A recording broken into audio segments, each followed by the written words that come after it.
మరి మన దేవుళ్ళు ఎవరున్నారు అసలు? మీరు చెప్పండి. మన దేవుళ్ళలో గొడ్డలో వచ్చబోసుకున్నాడు ఎవడున్నాడు? అది వాడి బాధ. అంత పెద్ద వీరుడు ఎవరున్నారు చెప్పండి? కాబట్టి వీరభోగ వసంతరాయలు నింజా కొడక. ఇప్పుడు ఒక వీడియో ప్లే చేస్తాను చూడండి, అద్భుతమైన వీడియో. వీడు కాకినాడ ప్రాంతంలో సేవ చేస్తున్న దైవజనుడు. వీడు కాపీరైట్ వేస్తున్నాడు కదా, అందుకని వాయిస్ కొంచెం మార్చాం, బాగుంటుంది సరదాగానండి. పాస్టర్ రఘుయేలు గారు మనకు పరిచయస్తుడు. చిన్న బీజిఎం కూడా యాడ్ చేశానులే. ఆయన కుటుంబంలో గొప్ప విషాదం వచ్చింది. కాకినాడలో పాస్టర్గా పనిచేస్తున్నటువంటి రఘుయేల్ అన్న ఒక పాస్టర్ గురించి చెప్తున్నాడు. అతని 2 కొడుకులు గోదావరిలో ఈతకు వెళ్ళి చనిపోయారు. మానవతా దృక్పథంతో మాట్లాడితే నిజంగా పెద్ద విషాదం 2 కొడుకులు చచ్చిపోవటం అనేది. మనం దాన్ని కామెంటరీ చేయొద్దు, ఆ విషయం మీద మనమే మాట్లాడొద్దు.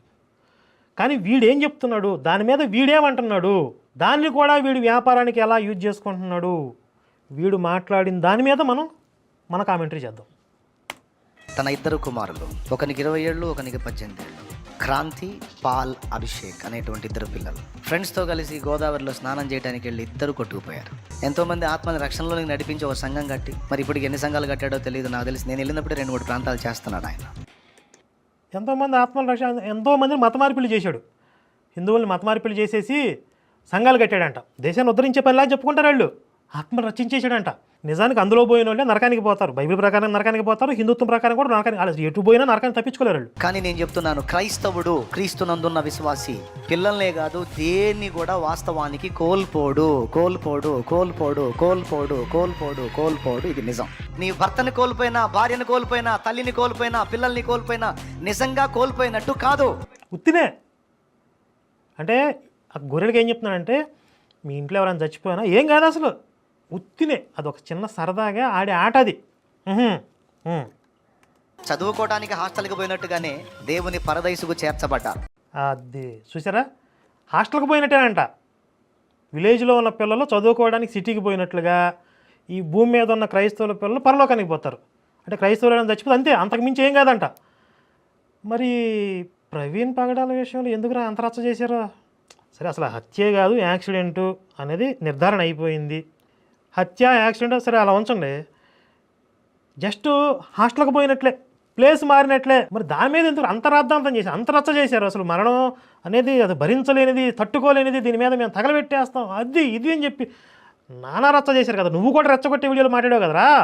ఎరా సాలే రాజుగా, సాలిపురుగ్గా. క్రీస్తునందున్న మనకి నిజముగా మరణము లేదు. వీడు చంపినా చచ్చిపోయాడు. వీడు అసలు వీడికి సాహురాదు, వీడికి మరణమే లేదు అసలు. వీడికి మరణం అంటే భయమే లేదు. ఆ పక్కన ఏదన్నా పామో తేలో కనపడాలి, ఎగ్గిరి జనం మీద దూకుతాడు. అసలు చచ్చిూరుకుంటారు. వీడు దూకి కాళ్ళు చేస్తారు. ఒక్కొక్కను వదిలి వెనకాల ఇవ్వండి, మరణ భయం ఉందో లేదో చెక్ చేయాలండి. ఇప్పుడు వీడు చెప్పేది ఎలా ఉందంటే, 7 కరువులు వస్తున్నాయిరా అంటే తొలి కరువులోనే అంతా పోతే మిగిలిన 6 కరువులు ఏం చేస్తాయి అన్నాడంట. అట్లాగే వీళ్ళకి క్రైస్తవుల కుటుంబాల్లో అంట మొత్తం ఊడ్చుకుపోయినా వీళ్ళకేం కాదంట, ఏం అయినట్టు కాదంట, అలా ఫీల్ అవ్వకూడదంట. అయినట్టు కాదు, మీరు అలా ఫీల్ అవ్వకూడదు. మోటివేషను, బ్రెయిన్ వాష్ కదా. ఇప్పుడు వీళ్ళ పని ఏంటి, వాళ్ళని హిప్నటైజ్ చేసి బ్రెయిన్ వాష్ చేసి ఒక మానసిక రోగులను తయారు చేయాలి కదా. వారం వీళ్ళు చేసే పని అదే కదా. ఎందుకు మరి? లేకపోతే ఇప్పుడు వాళ్ళు యేసుని నమ్ముకున్నారు, యేసుని నమ్ముకుంటే రక్షణ అన్నారు, అయిపోయింది కదా. వాళ్ళ మనల్ని వదిలేయచ్చు కదా. కుదరదు అట్లా. వాళ్ళకి ఏదైనా డౌట్స్ వస్తే, ఏదైనా లాజికల్గా ఆలోచించడం మొదలుపెట్టి, అమ్మ వ్యాపారం దెబ్బతినిపోదు. అందుకని వాళ్ళలో ఆ లాజికల్ బ్రెయిన్ చంపేయాలి. అసలు బయట ప్రపంచంతో కట్ చేసి మొత్తం ఐసోలేట్ చేసేయాలి. వీళ్ళ గుప్పెట్లో, వీళ్ళ కబంధ హస్తాల్లోనే పెట్టుకోవాలి గొర్రెల్నే. వాళ్ళు కళ్ళద్దాలు ఇస్తారు, ఆ కళ్ళద్దాలతోనే చూడాలి. వీళ్ళ ఇంట్లో ఏం జరిగినా ఎలా ఆలోచించాలో కూడా వీళ్ళే చెప్తారు.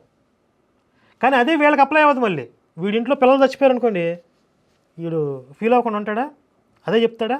ఇప్పుడు నేను చెప్పేది ఏంటంటే, నిజంగా వీడు మనస్ఫూర్తిగా తిరగాలని శుద్ధిగా ఎలా చెప్తుండే, ఇదిగో పాస్టర్ గారి పిల్లలు చచ్చిపోతే మీరు ఏదో జరిగినట్టుగా బాధపడిపోతున్నారు కదా, అది ఏం జరిగినట్టుగా, కావాలంటే నా పిల్లల్ని కూడా తీసుకెళ్ళి నేను నదిలో పడేస్తాను అని లైవ్లో పెట్టి వేసేమనండి, ఏం కాదు కదా. అప్పుడు కదా మనగాడు. వీడి కొండలో కూడి కదలకూడదు, చీమ చిటుకు మనకూడదు ఇంట్లో. వీడి పిల్లలు, వీడి ఫ్యామిలీ అందరూ శుభ్రంగా ఉండాలి. కానీ క్రైస్తవులకి మాత్రం, మిగిలిన క్రైస్తవులకి మాత్రం మీ ఇంట్లో మొగుడు చచ్చిపోయినా, పిల్లలు చచ్చిపోయినా ఏం కాదు, మీరు మాత్రం పట్టుకొని ఉండాలి, మనోడిది, వాళ్ళ దేవుడిది అని చెప్తాడు. అన్యుల కంటే నిరీక్షణ లేదు. చనిపోయిన వాళ్ళు ఇంకా మళ్ళీ కనబడరా, ఇంకా రారా అని వాళ్ళు దుఃఖపడి బాధపడి ఏడుస్తారు. నీకు ఆ పరిస్థితి లేదుగా, నీకు నిరీక్షణ ఉందిగా. చనిపోయిన నేను తిరిగి లేవలేదా? చనిపోయిన అనేకుల్ని లేపలేదా? గతంలో లేపిన నేను భవిష్యత్తులో లేపలేనా? లేపుతాడు. మీరు పట్టుకుని రెడీగా ఉంటాడు. అన్యుల కంటే నిరీక్షణ. అసలు ఈయన కొడుకులకి మరణానంతర జీవితం గురించి క్లారిటీ లేక అసలు పాత నిబంధనలో క్లియర్గా ఎక్కడా ఉండదు. అది కొత్త నిబంధన కాలం వచ్చేటప్పటికి, యేసు కాలం వచ్చేటప్పటికి కూడా పునరుద్ధానము లేదని చెప్పాడు సద్దుకయ్యలు అని ఒక లైన్ ఉంటుంది. యూదుల్లో ఇప్పటికీ కొంతమందిలో ఈ స్వర్గం నరకం అనే కాన్సెప్ట్ లేదు, అన్నీ ఈ లోకంలోనే అనే నమ్మకం ఉంది. లేదో చచ్చిపోయిన తర్వాత మళ్ళీ జీవితం ఉంటుందని చెప్పి యేసు వాళ్ళని కన్విన్స్ చేయాల్సి వచ్చింది, వాళ్ళకి చెప్పాల్సి వచ్చింది. నమ్మలా కొంతమంది. అది వీళ్ళ నల్లటి బుక్ కెపబిలిటీ అంత స్పష్టత తగలడింది అందులో మరణానంతర జీవితం గురించి.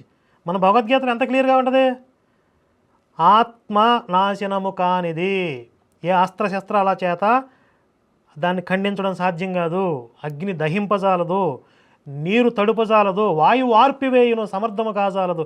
కాబట్టి నాశరహితమైనటువంటి ఆత్మ గురించి నువ్వు ఎందుకు బాధపడుతున్నావు అని చెప్పి అర్జునుని అడుగుతాడు లేదా కృష్ణుడు. నల్లటి బుక్లు ఎక్కడుంది చెప్పండి ఆత్మ గురించి, మరణానంతర జీవితం గురించి. జన్మ పరంపర ఎప్పటి నుంచి ఉంది, ఎప్పటి వరకు ఇది అనంతం. ఈ కాన్సెప్ట్ ఎక్కడ తగలడింది వీళ్ళకి? పునర్జన్మ కాన్సెప్టే లేదు వీళ్ళకి. అన్యులకంట నిరీక్షణ లేదంట. ఇక నా బొచ్చు ఉంది. రగుయేలుగా శోధన వచ్చిందంటే రగుయేలు దేవుడిని నమ్మటం కాదు, రగుయేలుని దేవుడు నమ్మాడు.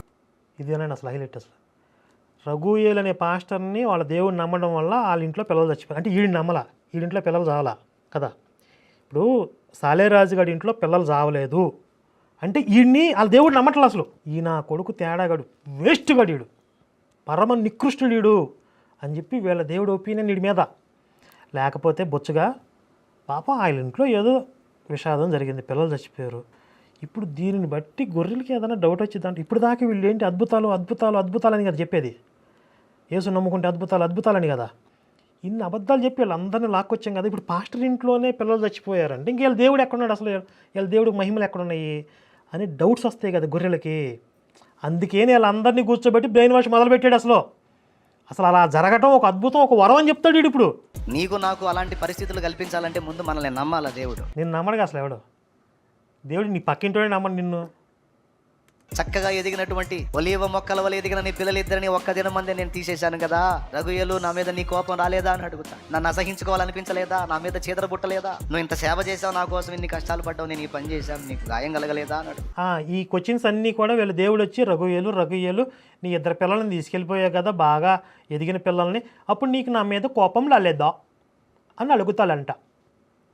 అంటే ఈ ప్రశ్నలన్నీ గొర్రెలకు వస్తాయి కదా, గొర్రెలకు వచ్చే డౌట్స్ అన్నీ ఇదిగో యేసు వచ్చి అడుగుతాడు అని చెప్పి వీళ్ళని సాటిస్ఫై చేయడం అనమాట. ఇప్పుడు మనకు రామాయణంలో వాలి వధ జరిగిన సమయంలో వాలి రాముడిని నానా మాటలు అంటాడు.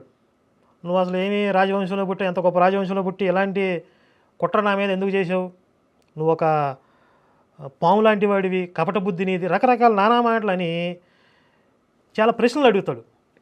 వాటన్నిటికీ కూడా రాముడు ఓపికతో ధర్మబద్ధంగా సమాధానం చెప్పిన తర్వాత అప్పుడు వాలికి బుద్ధి వచ్చి, అయ్యో రాముడు ధర్మబద్ధంగా ఉన్నప్పటికీ నేను అనరాని మాటలు అన్నానే అని చెప్పి తనను క్షమించమని అడుగుతాడు రాముడిని. ఇది నిజంగా జరిగింది మన రామాయణంలో, ఆ ఘట్టం ఉంది. ఇప్పటికీ వాలి వధ గురించి మేము ఒప్పుకోం, అసలు వాళ్ళని అట్టట్లో చంపుతాడు, అది ఇది రాముడిని తిట్టాలి, రాబోతే రాముడిని విమర్శించి అదే కదా.